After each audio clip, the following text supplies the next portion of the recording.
Welcome to a new episode of Coptic Civilization. I'm Michael Saad. Our topic today is Coptic Christianity in Ottoman Egypt, and our guest is Dr. Febe Armanios, Associate Professor of History and Director of Middle East Studies at Middlebury College in Vermont. Welcome, Professor. Thank you so much for having me. It's a pleasure to be with you. Thank you for accepting our invitation to be our guest today.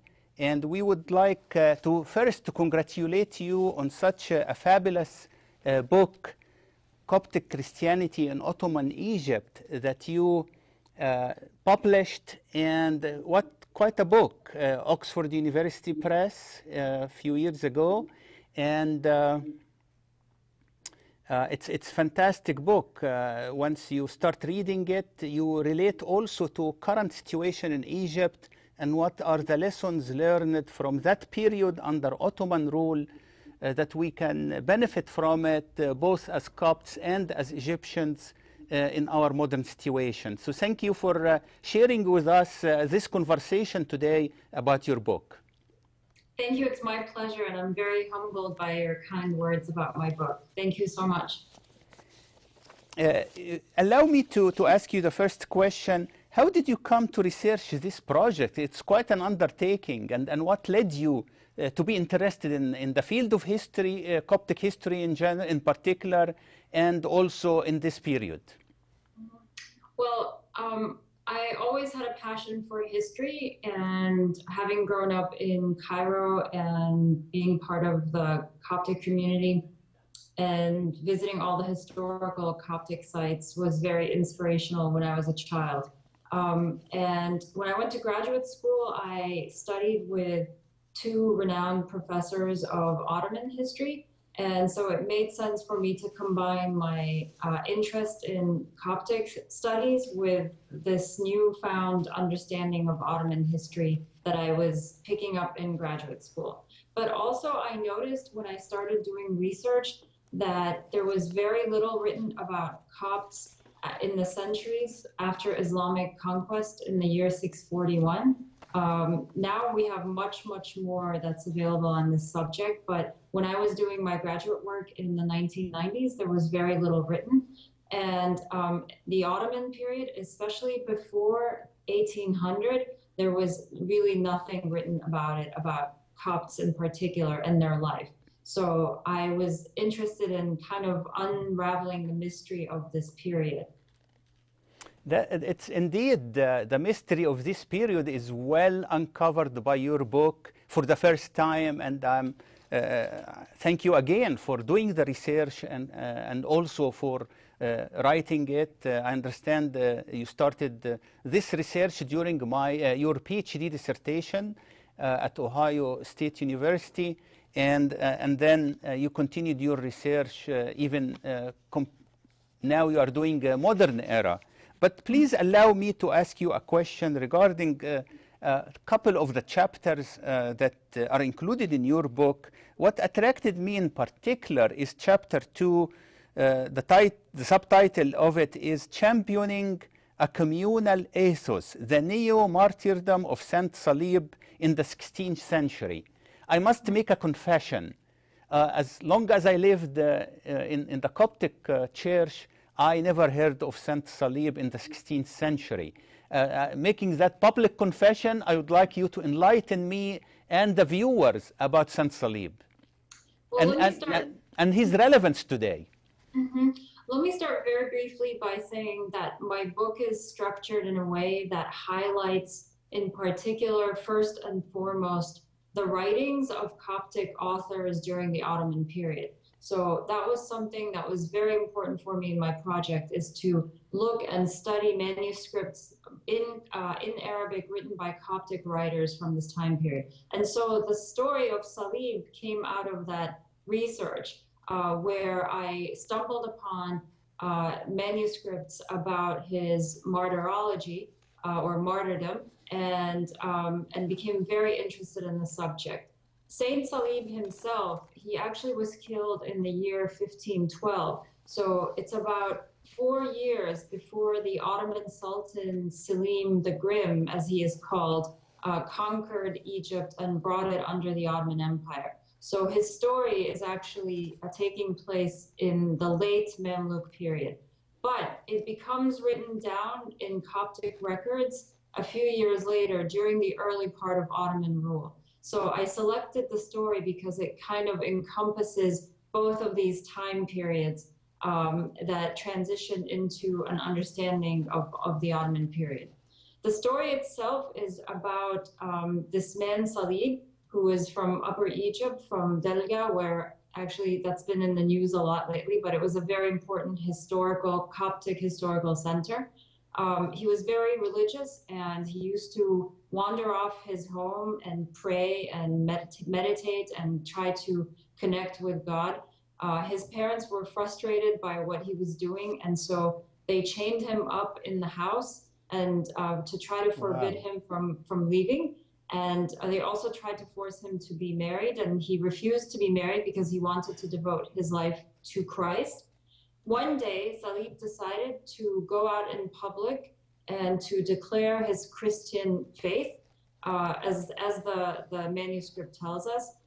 It's possible, according to another source that talks about this story, a chronicle by Ibn Iyas, that he may have also, in declaring his public Christianity, offended some Muslims who were watching him declare this his faith. And what happened then, he would be arrested for this declaration and eventually make his way to Cairo, where he would be tried in front of the Mamluk Sultan, and eventually he would be martyred in Cairo, and that's how he becomes an important part of the church history. But what's really interesting about the story, the martyrdom story in Arabic, is that it talks about all kinds of people that Salib encounters, both when he was in Upper Egypt and on his boat ride on the way to Cairo. And many of these people are Christian, but many of them are also Muslim. And the story is really interesting because it doesn't talk about all Muslims as being bad or good. There are people who help him, and there are people who don't help him. There are people who the prosecution of the Mamluk Sultanate, these people are trying to punish him for what he had done. So it's a very complicated, very nuanced, and very realistic story. And it shows that the writer was aware that the context wasn't black and white. There were people who were helpful and good and supportive, and others that just weren't. And there were also, some were Christians and some were Muslim. That's similar to our current situation today, where you find great Muslims helping the Copts escape persecution or defend them or defend their churches, and you find the Islamists who are aggressive against the non-Muslims or even the Muslims who do not get along with them. So that's lessons learned. Thank you for this particular story, in which you dedicate a whole chapter, but also you dedicate another chapter not for a saint, not from that time period of the Ottomans, but from an earlier time period, which that person is our beloved and famous St Dimyana of Belkas. And you describe the revival of the pilgrimage and the annual festival for her in Belkas, Kafr al-Sheikh. Would you kindly enlighten us and elaborate on how that revival happened and what did it serve? Yeah, the story of St Dimyana, obviously you're right. It's an ancient martyrdom from the time of Diocletian, one of many martyrdoms that's kind of at the foundation of Coptic beliefs that are cherished by the church and by the community. But her story, her hagiography becomes really popular in the 16th, 17th, and 18th centuries, 17th and 18th in particular. And at the same time, we see a rise in sources, historical sources, describing the annual festival that took place in every spring in Bil'as to honor Saint Dimyana. And so my chapter explores, first of all, what is the story that these people were interested in hearing?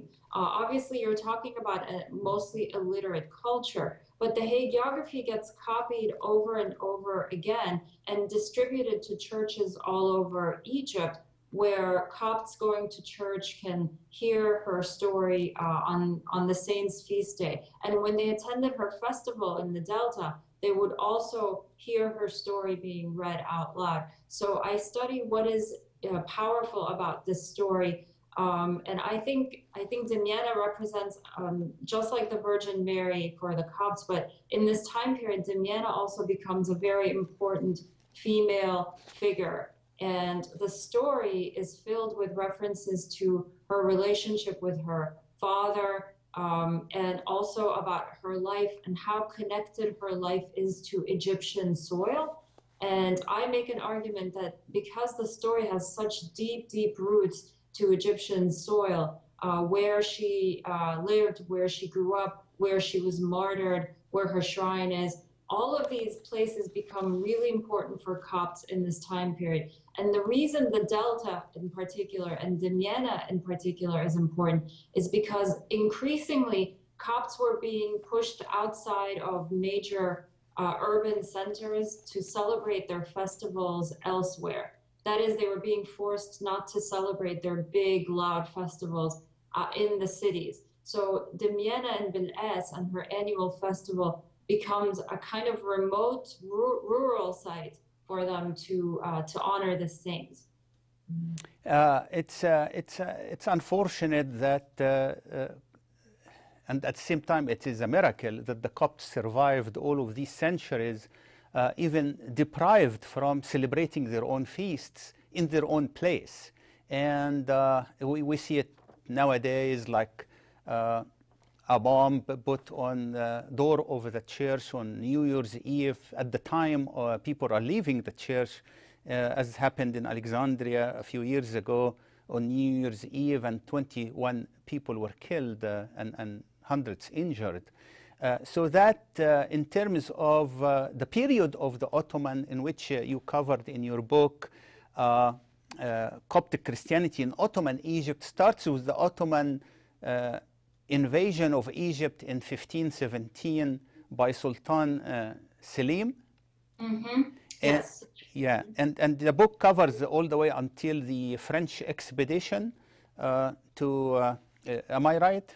Yeah, until right before the French expedition. So I don't discuss the expedition itself, but until right before the expedition. Right. And now, as far as I know, there was always problem with the Copts going to Jerusalem for pilgrimage. And you dedicate a particular chapter, number 4, and you call it The Miracle of Pilgrimage, a journey to Jerusalem in the early 18th century. Why do you call it miracle pilgrimage, the miracle of pilgrimage, and why did you dedicate a whole chapter for it? I call it the miracle because I mostly based that one chapter on a manuscript that was written by a Coptic writer in the early 18th century that describes 1 year how the Copts, in very specific detail, this was a manuscript from the Coptic Patriarchal Library in Cairo, and it describes in excellent detail the journey and the organization before the pilgrimage, and then the journey to Jerusalem, the ceremonies and rituals that they did there. And the writer himself makes the point at the end of the manuscript that some years the Copts were able to go, and some years they were not. So he considers the year in which they were able to go as a kind of miracle, because it doesn't happen as often as they would have liked it to happen. Yeah. Now, the chapter itself, I kind of take a bit more revisionist view of Coptic history in the Ottoman period. And by that I mean that mostly it was seen as incredibly dark and difficult for Copts. And of course, I think in many ways it was. But I'm also intrigued, and I talk about this in my book, by the way that Copts did not accept their position of being subordinate. And their leaders often challenged and tried to have better rights and better opportunities for their community. And the pilgrimage, to me, in the early 18th century represents one of these opportunities, when the Coptic leaders called, these are from the lay community, not the clergy. They used to be called al-arakhana in Arabic, or archons in English. They were so powerful and very well connected to the local elites in Egyptian society that they were able to negotiate with the politicians, with the ulama of Sheikh of Al-Azhar, to negotiate the ability of Copts to make their pilgrimage. Again, it depended on the year. Sometimes they were not successful and they might be attacked on their way to the pilgrimage. But other times they could do it when they had everything fall into place. And so the journey would start in Cairo with a caravan, and when it was a successful year, they would have drummers and camels and men and women making noise in the streets of Cairo, and then they exit out of Cairo and take the route all the way through the Sinai north along the Mediterranean Sea into Gaza, and then make their way eventually to Jerusalem. And the reason it's important is because in Jerusalem they united with all of the Ottoman Christians, especially those of the Eastern Orthodox faith, the Greeks, the Armenians, the Ethiopians, the Syrians. And together they would pray the Easter ceremony. And this was a very important part of the Copts' identity in this time period, to be connected to this larger regional framework of other Christians, to feel like they belonged in that bigger community of Christians in the region, because usually they were very isolated in Egypt. Wow, this is fascinating. The chapter is really fascinating. 25 pages on that topic brings scenes and romance. One imagines how did it look like. And thank you for bringing it vividly, the images and the visits to the Holy Sepulchre in Jerusalem. And of course, we had the Coptic bishops in Jerusalem at that time. And as you said, the ecumenical interaction with other Eastern Orthodox Christians on annual basis. But unfortunately, of course, as you described, it was not possible every year to do this pilgrimage because of the deprivation that the rulers of Egypt wanted to keep the Copts always deprived of something. And that was one of the things they wanted to deprive them of. Coming to my last question today about your fabulous and outstanding book, what are the major implications of your book? What did you want to give as a message from your book? Or how do we learn from the Ottoman period that can help us understand the situation of the Copts during the modern era? All what we are living through today in terms of difficulty, hardship, persecution, you name it. Well, one of the first things I had as a goal in my book was to really highlight the complexity and sophistication of Coptic religious life in particular. I believe that when you look at the numbers of Copts over the years and how they kept going down and becoming more of a minority, the question I was asking, so how do you hold on to your identity? What rituals do you participate in? What traditions do you create or innovate in order to maintain your identity? And I found all of these religious traditions or religious writings in the Coptic manuscripts that really helped to bring to life how Copts held on to religion. And I mean by religion here, not just centered on the physical church. And I think this is important. It wasn't about a building. It was about communal rituals that often took place beyond and outside the church among fellow Copts. And that's something that the popular people, the folk, if you will, were able to really preserve. And this is maybe what led to kind of the tenacious ways in which Copts continue to hold on to religion as a reminder of how valuable that is to their identity. As to importance for today, I mean, I think there are some connections to today and maybe not so many. Obviously, to compare directly or what we call the early modern period, which is the Ottoman period that I study, and the modern period, there are some variations. But the similarities I find are, again, this questioning the idea that you should be in a subordinate place in Egyptian society. I think Copts continue and have continued to do that in the modern era, even though they, especially since the 1970s, been more and more excluded from public spaces, maybe newspapers, the state-run television. They have found very creative ways to kind of try to fight back by introducing things like their own television stations, their own media, their own newspapers.